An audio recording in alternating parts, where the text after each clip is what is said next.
I am the Tofu Golem. Please enjoy the video. You'll start by verifying the box model and current firmware version so you download the correct file. Once done, plug into a stable network. Wired Ethernet is preferred for reliability because Wi-Fi can drop during large transfers. Make sure the box has steady power. Plug into a surge protector. Back up your channel list and settings to a USB drive or cloud option. This preserves preferences in case the update resets defaults. Now access the update menu to begin. You'll now perform the installation step by step. First, select Manual Update if you have a downloaded file, or choose Online Update to fetch firmware automatically.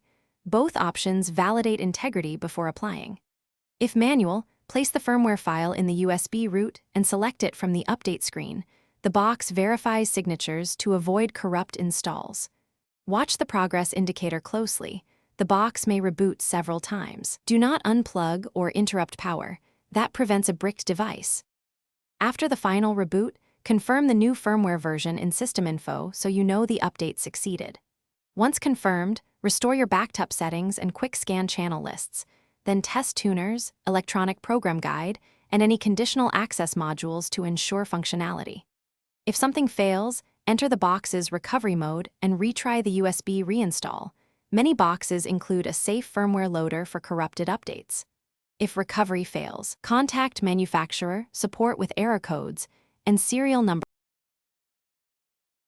Thanks for watching. Consider subscribing if we helped you today.